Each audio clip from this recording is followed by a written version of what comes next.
अस्सलामुअलैकुम, आप देख रहे हैं प्रोग्राम दिन भर और मैं हूं ज़ैनब जतोई और मैं हूं ज़शान बशीर। नाज़रीन, मुल्की सियासी सूरत हाल की बात करें तो पाकिस्तान तहरीक इंसाफ पर एक और पहाड़ गिरने को तैयार है। विफाकी काबीना ने PTI को कलअदम करार देने पर गौर शुरू कर दिया। विफाकी वज़ीर दिफा ख्वाजा आसिफ के मुताबिक अस्करी तंसीबात पर हमला इमरान खान का आखिरी हरबा था। साने 9 मई के वाक़यात अचानक नहीं, प्लानिंग के तहत हुए। अगर PTI पर पाबंदी से मुतालिक फैसला हुआ तो पार्लियामेंट से रुजू किया जाएगा।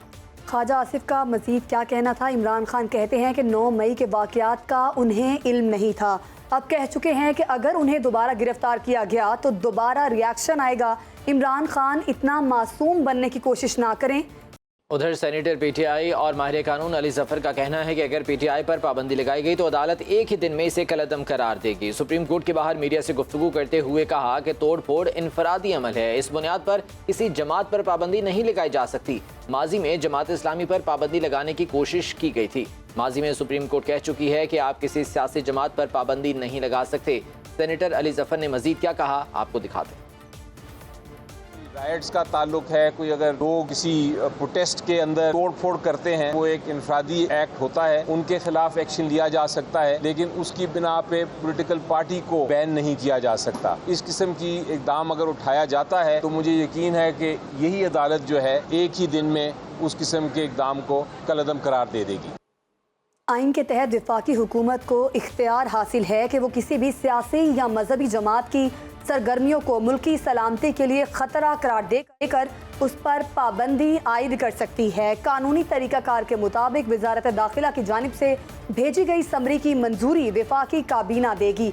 उस मंजूरी के बाद वजारत दाखिला पार्टी पर पाबंदी का नोटिफिकेशन जारी करेगी और उस नोटिफिकेशन की रोशनी में इलेक्शन कमीशन पार्टी को डीलिस्ट करते हुए इसकी रजिस्ट्रेशन खत्म कर देगा। एक जानिब शरपसंदों के खिलाफ कार्रवाई का सिलसिला जारी है तो दूसरी जानिब PTI पर अब पाबंदी की बातें की जा रही हैं और इसकी बाज़गश सुप्रीम कोर्ट में भी सुनाई दी। सेनेटर अली जफर ने इस हवाले से बाकायदा तौर पर बयान दिया। उनका ये कहना था मीडिया से गुफ्तगू करते हुए कि ऐसे ही किसी जमात पर पाबंदी नहीं लगाई जा सकती है, क्योंकि तोड़ फोड़ जलाओ घिराव जो कुछ भी हुआ था ये इनफरादी फेल है। इसकी बुनियाद पर किसी जमात को बैन नहीं किया जा सकता, उसे कलअदम करार नहीं दिया जा सकता है। लेकिन ख्वाजा आसिफ इसका वाज़े इशारा दे रहे हैं। ख्वाजा आसिफ का ये कहना है कि इस सिलसिले में अगर कोई फैसला होता है ये PTM का मुश्तरका फैसला होगा और अगर कोई फैसला होता है तो ये मामला फिर काबीना में जाएगा, पार्लियामेंट में जाएगा और पार्लियामेंट से इसकी मंजूरी ली जाएगी। इसी मामले पर बात करने के लिए हमारे साथ माहिर कानून शमीम मलिक साहब। बहुत शुक्रिया शमीम मलिक साहब आपके वक्त का।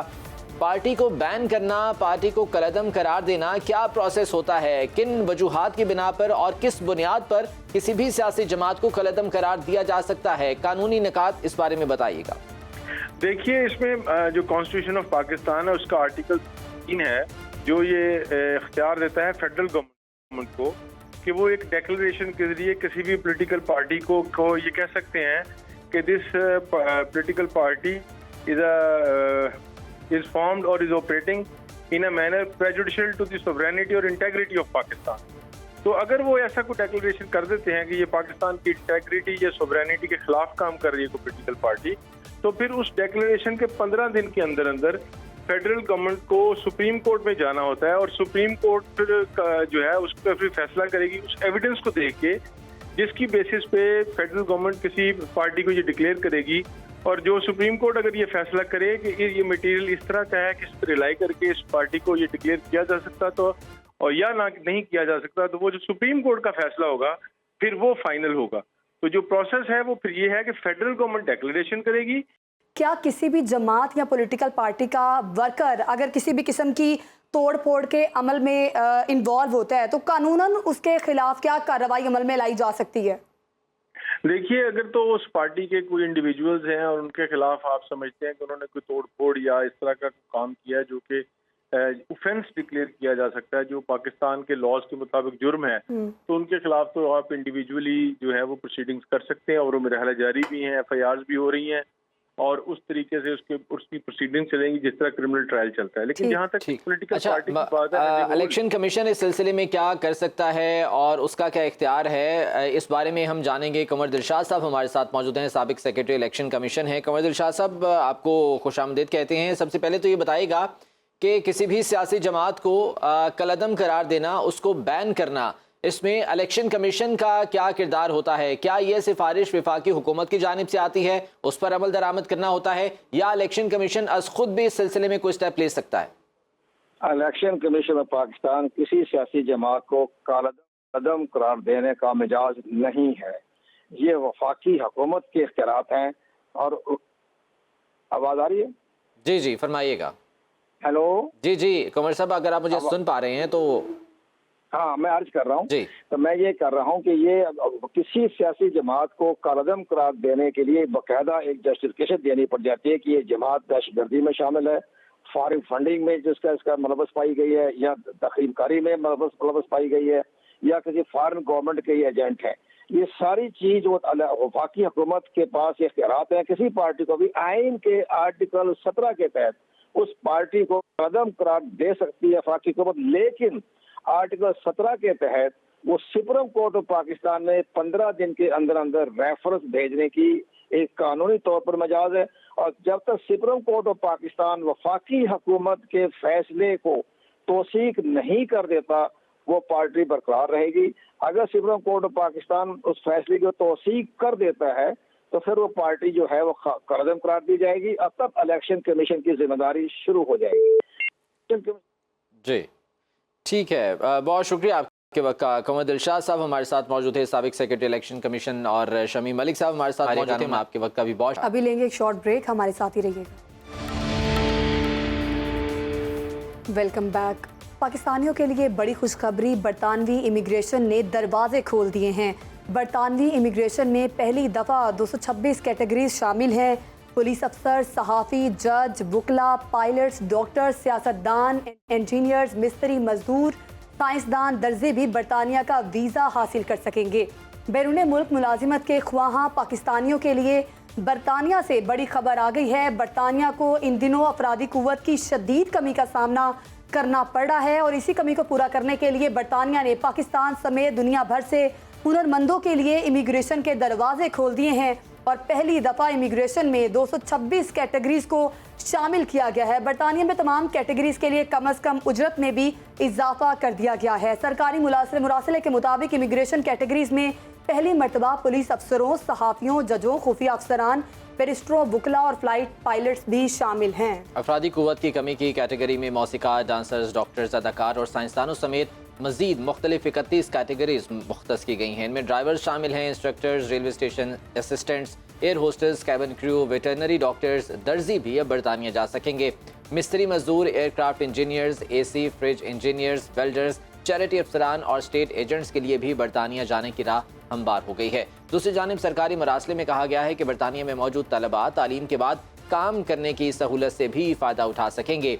आला तालीम याफ्ता हुनरमंदों के लिए तनख्वाहों में 20% इजाफा होगा। यकीनन ये एक बहुत बड़ी खुशखबरी है। दूसरी जानिब कनाडा ने भी पाकिस्तानियों के लिए वीज़े के प्रोसेस को कम कर दिया है। 802 दिन से कम करके अब ये 60 दिन मुद्दत कर दी गई है। कनाडा की वजारत बराए इमिग्रेशन ने ऐलान किया है कि पाकिस्तानियों की आरजी वीज़ा की दरख्वास्तों का बैकलॉग 55,000 से कम करके 15,000 कर दिया गया है। पाकिस्तानी शहरियों की वीज़ा की दरख्वास्तों का प्रोसेस 60 दिनों में मुकम्मल किया जाएगा। कनाडा के वजीर बराए इमिग्रेशन शैन फ्रेजर के मुताबिक उनकी हुकूमती वेबसाइट पर वीज़े की दरख्वास्त का प्रोसेस मुकम्मल होने की मुद्दत 802 है। इसलिए आ रही है क्योंकि कनाडा की हुकूमत इस पुरानी वीज़ा की दरख्वास्तों का प्रोसेस मुकम्मल कर रही है, जो कि कोरोना वायरस के दिनों में बॉर्डर बंद होने की वजह से आगे नहीं बढ़ सकेंगी।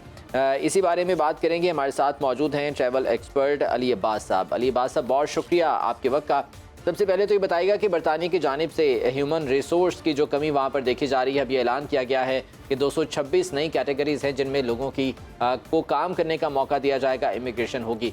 अब ये ऐलान तो कर दिया गया, लेकिन इसका प्रोसेस यकीनन पाकिस्तानियों के लिए लगता ये है कि बहुत ज़्यादा मुश्किल होगा, बहुत ज़्यादा हर्डल्स इसमें जो हैं वो आएंगी। इस बारे में कुछ आगाही दीजिएगा। अरे बिस्मिल्लाहिर्रहमानिर्रहीम, ये सवाल प्राइम मिनिस्टर ऑफ UK से भी हुआ पिछले दिनों। उन्होंने कहा कि ऐसा क्या हो गया है कि इतनी ज़्यादा आपने कैटेगरीज जो हैं वो ओपन कर दी हैं। और वैसे तो ये एक इतने स्ट्रेस के माहौल में एक बड़ी अच्छी खबर है पाकिस्तानियों के लिए।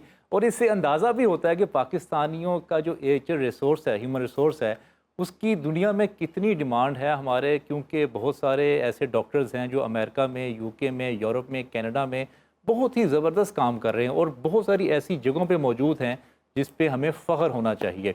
पहली बात तो ये। दूसरी बात, जब सवाल किया प्राइम मिनिस्टर ने, उन्होंने ये प्ली ये दी कि कोरोना के दिनों में जब लोग सारा कुछ बंद हो गया था तो लोग अपने अपने मुल्कों में वापस चले गए थे। जब अपने मुल्क में वापस गए जब वापस जब आए तो वो सिर्फ 20 to 30% लोग थे जब वो वापस आए, क्योंकि कोरोना के दिनों में ऐसा हुआ 2 साल में कि लोगों ने अपना कोई ना कोई एंटरप्रेन्योरशिप का छोटा सा बिजनेस शुरू कर लिया, या किसी ने ऑनलाइन वर्किंग शुरू कर ली, या उसने अपना कोई ना कोई वेंचर शुरू कर लिया। तो उसमें जब लोग वापस नहीं आए यूके में, इसीलिए इतना बड़ा एक वैक्यूम क्रिएट हुआ। और हमारे लिए तो देखें फ़ायदा ही है, पाकिस्तान के जितने भी लोग बाहर जाएंगे जो स्किल्ड लेबर है ख़ास तौर पे, वो पाकिस्तान में जाएंगे और वहाँ से पैसा जो है ज़र मुबाला पाकिस्तान में भेजेंगे। और हमेशा से हमें डॉलर्स की जो है वो कमी रही है, तो ये एक बड़ी खुशैन बात भी है। और इस माहौल में एक खुशी की लहर जो है ना वो इस वक्त दौड़ रही है। यूके की इकोनॉमी की भी आजकल के दिनों में बात की जा रही है कि खासी वहाँ पर भी जो है वो मुश्किलात का सामना है यूके की इकोनॉमी को, तो ये क्या मुतासिर करेंगे इस चीज़ को? डेफिनेटली। मैं तकरीबन 11 दफ़ा यूके गया हूँ। मैं 2011 से यूके जा रहा हूँ। मैं जब पिछली दफ़ा गया था तो जो पेट्रोल था वो तकरीबन $2 का था, और उससे मैं 1 साल जब पहले गया था तो वो $1 का, 1 पाउंड का वो पेट्रोल था। तो आप देखेंगे तकरीबन पेट्रोल की कीमतें जो है वो तकरीबन डबल हो चुकी हैं। और यूके की हिस्ट्री में आज तक जो खाने पीने की अशिया है वो आज तक नहीं बढ़ी थी, जो कि पिछले साल उन्होंने वो भी तमाम चीज़ें जो हैं वो डबल कर दी हैं। डेफिनेटली इसका फ़र्क जो है वो ज़रूर पड़ेगा, लेकिन जो गवर्नमेंट ऑफ यूके है उनके जो टैक्सेस में जो बहुत कमी महसूस हुई है उनको, उस वजह से उन्होंने इमिग्रेशन ओपन किया ताकि लोग आएँ और यहाँ पे आके काम करें, मल्टीनेशनल्स को सर्व करें, और हमें जो टैक्स कलेक्शन है वो ज़्यादा से ज़्यादा होनी चाहिए। ठीक, जो ब्रेक्जिट है उसने कितना मुतासिर किया इस चीज़ को, स्पेशली जो ओवरसीज़ हैं पाकिस्तानी हैं वहाँ पर, वो इससे कितना अफेक्ट हुए? अच्छा, ब्रेक्जिट का जो सबसे बड़ा बेनिफिशियरी है ना वो पाकिस्तान है, क्योंकि यूरोपीय यूनियन के जितने भी लोग थे वो यूके से बाहर चले गए। ब्रेक्जिट ने कितना अफेक्ट किया है स्पेशली जो ओवरसीज़ पाकिस्तानीज़ हैं, या जो अब अगर पाकिस्तान से लोग जाएंगे वहाँ पर तो किस हद तक जो है वो इफेक्ट हो सकते हैं? देखिए, जब यूरोपियंस बहुत ज़्यादा जब यूके से निकल आए तो वहाँ पे जॉब की जो वैकेंसीज़ हैं वो ज़्यादा आ गई। इसीलिए पाकिस्तान और इंडिया ने भी इसको बेनिफिशियरी जो है ना वो इसके हुए, क्योंकि जॉब्स तो उनको अब करनी ही हैं।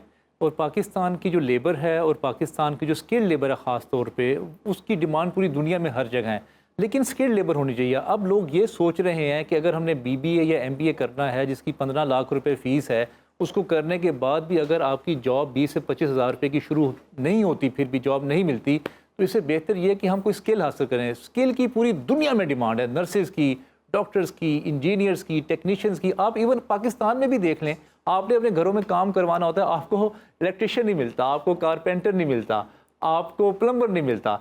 तो ये ऐसी स्किल्ड लेबर है जिसकी पूरी दुनिया में डिमांड हमेशा से रहती है।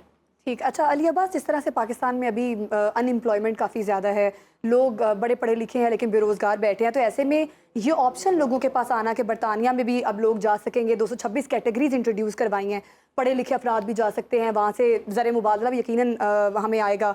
तो अभी ये जो इकदाम है यकीनन इसको जितना सराहा जाए उतना कम है। अब जब हमारी स्किल्ड लेबर होगी जो बरतानिया चली जाएगी तो पाकिस्तान में क्या इम्पैक्ट इस चीज़ का रहेगा? ठीक है, अनएम्प्लॉयमेंट है, लेकिन पाकिस्तान को भी कहीं ना कहीं पढ़े लिखे अफराद और स्किल्ड अफराद इनकी ज़रूरत है।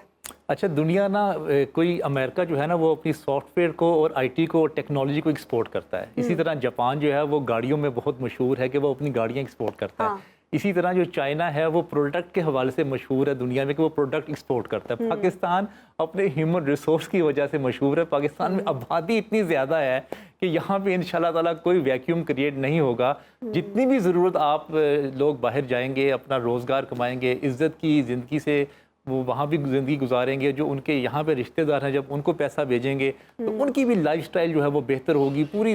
जब वो लाइफस्टाइल जब बेहतर होगी, पैसा आएगा, वो स्पेंडिंग करेंगे, तो उससे ऑर्गेनाइजेशन चलेंगी और पाकिस्तान के कारखाने जो है वो चलेंगे। लेकिन तरक्की होगी, लेकिन ब्रेन ड्रेन की अक्सर हम जो है वो बात भी करते रहते हैं। लेकिन बहरहाल कनाडा का भी जिक्र अभी हमने किया था कि वो भी वीज़ा प्रोसेसिंग का जो टाइम था वो अब कम कर दिया गया है। वो किस हद तक फ़ायदेमंद है पाकिस्तानियों के लिए, और क्या जो टाइम कम हुआ है उसमें कुछ जो शराइत हैं वो भी कुछ नरम की गई हैं? अच्छा, एक बात जो है ना वो उसका सब लोग ज़रूर ख्याल कर लें। जैसे ये खबरें जो हैं वो मूव अराउंड हो रही हैं और कल परसों से ये वायरल है पूरी दुनिया में कि यूके में और कनाडा में जो है वो बहुत ज़्यादा स्किल्ड लेबर की ज़रूरत है।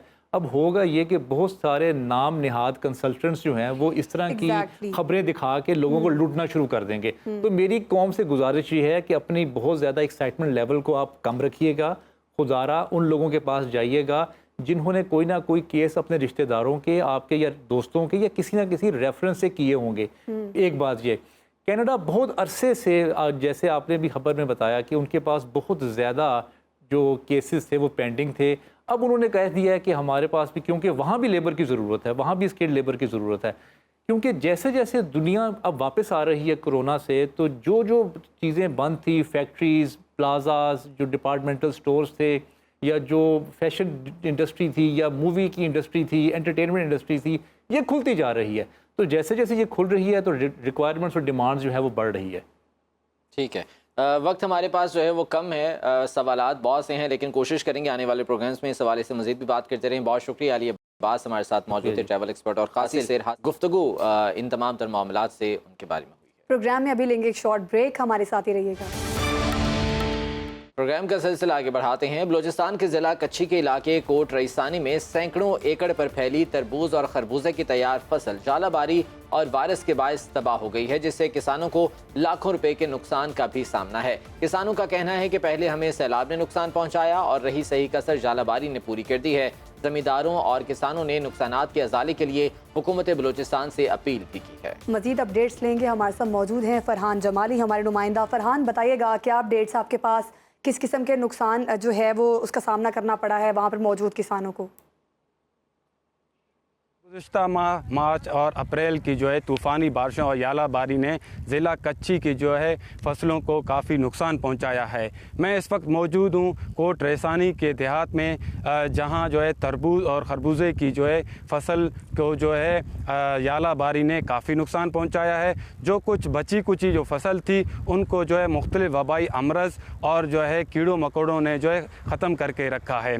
ज़िला कच्छी में जो है 2000 एकड़ के करीब, जिनमें मेरगढ़, जोरगढ़, सनी शोरान, मिशकाफ और कोट रईसानी की जो फसलें थी खरबूजे और तरबूज की, उनको काफ़ी नुकसान पहुंचा है और ज़मींदारों का और किसानों का काफ़ी जो है नुकसान हो चुका है। इस हवाले से जो है ज़मींदारों ने जो है महकमा ज़राअत से जो है वबाई अमरज और कीड़ों मकोड़ों के हवाले से जो है अद्वियात की फराहमी के हवाले से जो है राब्ता करते रहे, लेकिन बड़े नुकसान का सामना करना पड़ा है वहाँ पर मौजूद ज़मींदारों और किसानों की जानिब से। पहले भी ये कहा गया था कि यालाबारी की वजह से फसल काफ़ी तबाह हुई है। किसानों की जानिब से मज़ीद क्या कहा जा रहा है, आइए आपको सुनवाते हैं।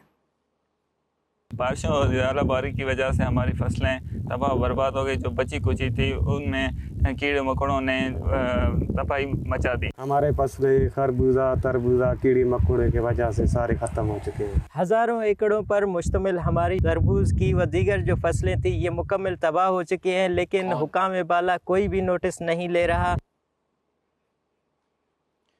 इसी बारे में जो है बात करेंगे खालिद हुसैन बाट साहब, हमारे साथ चेयरमैन किसान बोर्ड इत्तेहाद मौजूद हैं। बहुत शुक्रिया खालिद हुसैन बाट साहब, आपके वक्त का ही फरमाइएगा कि इस वक्त जिन परेशानियों का और जिन मुश्किलात का सामना किसानों को है, यकीनन उसके लिए किसान बोर्ड तो इस सिलसिले में इकदाम कर रहा होगा। क्या इसका कोई अब तक खातिर खा नतीजा सामने आ सका है? अच्छा जनाब, बहुत आपने देखा है कि सैलाब की वजह से बलूचिस्तान का 50% एरिया जो है वैसे सैलाब की वजह से तबाहियां हो गई थी और अभी तक इंफ्रास्ट्रक्चर भी नहीं था किसानों के पास जहां से वो अपने सिस्टम को चला सकता है। उसके बावजूद भी किसान, आपको पता है, दिन रात मेहनत करके अपना कोई रास्ता निकालता है, जिससे उसने अपनी फसलें काश्त की, जिसमें आप अभी देखा है कि बारिश की वजह से और यालाबारी की वजह से कच्ची के तकरीबन 50% एरिया में जिसमें तरबूज और खरबूजे की काश्त थी वो बिल्कुल तबाह हो गई है। ज़राअत बिल्कुल, अपने ज़राअत वाले पूछने तक नहीं आए और जो हमें मेडिसन या दवा दी जा रही थी वो टोटल की टोटल जाली है, जिससे कोई असर नहीं किया, बल्कि उससे हमारी जो फसलें रही थी बच गई थी उसका भी खात्मा हो गया है। मैं गवर्नमेंट से अपील करता हूँ, खुदा के वास्ते, पहले सैलाब ने किसान को तबाह कर दिया, उसके बाद जितने बड़े इन्होंने दावे किए थे, प्राइम मिनिस्टर जहाज से चक्कर लगा के जाता था, नीचे ग्राउंड पे अभी तक इंफ्रास्ट्रक्चर नहीं हुआ, किसानों की बिजली का कोई सिस्टम नहीं बहाल हुआ, उसके बावजूद भी मेरे किसान ने जो फसल काश्त की थी वो तबाह हो गई है। मेरे मुल्क को बचाना है तो मेरे किसानों को खुदा के वास्ते उस पर रहम करें। बलूचिस्तान में किसान बिल्कुल तबाह हो गया है, बल्कि पूरे पाकिस्तान में इस टाइम किसान तबाह है। मैं गवर्नमेंट से रिक्वेस्ट करता हूँ, बलूचिस्तान से खासकर, कि गंदम इधर से स्मगलिंग हो रही है, खाद मेरे किसान को नहीं मिलती, लाखों ट्रक जो है ना वो बॉर्डर, हमारे सामने बॉर्डर से जा रहे हैं, कितना जुल्म है कि खाद मेरे किसान के नाम से आती है और स्मगल हो जाती है, जो है दवाइयाँ में मिल रही है। खालिद हुसैन बाट साहब, उम्मीद करते हैं कि आपकी ये आवाज़ आला ईवानों तक पहुँचेगी और इस सिलसिले में इकदाम भी उठाए जाएंगे। कोशिश करेंगे आने वाले प्रोग्राम्स में इस हवाले से मजीद तफसील से बात कर सके। हमारे साथ खालिद हुसैन बाट साहब मौजूद। इसी के साथ प्रोग्राम से हमें दीजिएगा इजाज़त। अल्लाह हाफिज़।